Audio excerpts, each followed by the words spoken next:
With us now, George Will, NewsNation, senior political contributor, Pulitzer Prize-winning columnist. Mr. Will, always good to see you, sir. We heard from Barack Obama. He wanted to do the very same thing in 2011, didn't work out so well. Are Democrats angry because Republicans and Donald Trump and Elon Musk and DOGE is doing what Democrats wanted to but could not? They're angry because the Musk-Trump-DOGE theater is playing well in the country.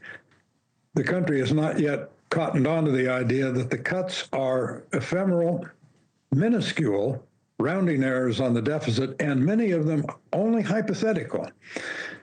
Unless something has Congress behind it when it comes to spending, Congress does still control the purse strings. All these suggestions from Mr. Musk are in the subjunctive mood. Wouldn't it be nice if? Mr. Obama, in the soundbite you just had, spoke about pointless, waste, and stupid spending. Now, no item in the federal budget contains a little label that says, this, by the way, is stupid spending. Everything in the budget is there because someone put it there. And some legislator or Congress or majority put it there because some constituency in the country likes it and still likes it. And that's the fact that it will not go away simply because Elon Musk says, I wish it would go away. I want to just keep on this issue of Barack Obama on this, because he appointed somebody to be in charge of his project. That person was Joe Biden. We're calling it the campaign to cut waste. And I know Joe's the right man to lead it, because nobody messes with Joe. There's a new standard by which the government is going to function from this point on. The American people are entitled to transparency. By that, I mean they're entitled to be able to figure out where their dollars are going, and they're entitled to accountability to make sure that we're using the dollars for what we said it was for.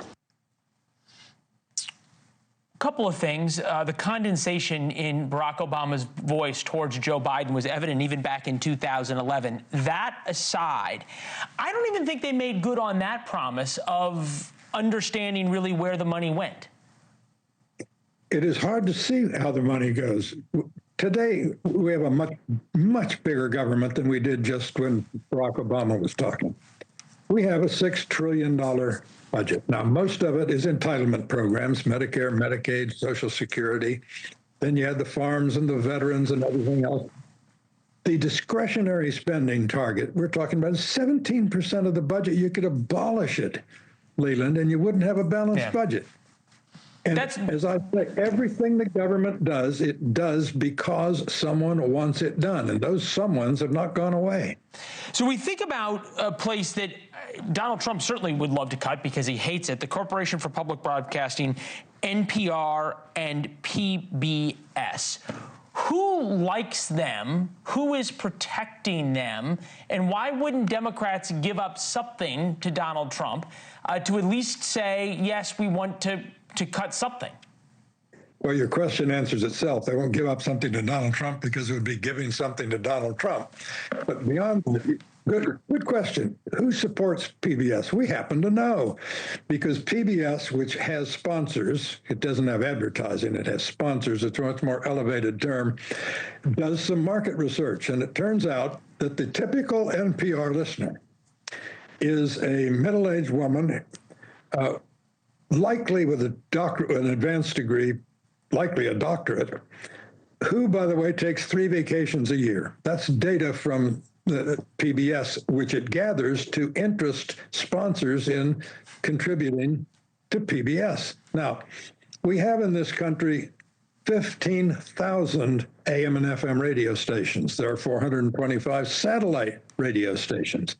There are, if you can't find anything to listen to in those large numbers, there are 400,000 podcasts, or is it 4 million? Who knows? Because podcasts come and go so fast.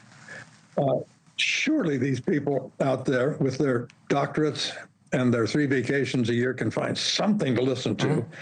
Without asking the federal government to provide 15%, that's all it provides, 15% of the cost of public broadcasting. Thanks for watching. Go to joinnn.com to find NewsNation on your television provider.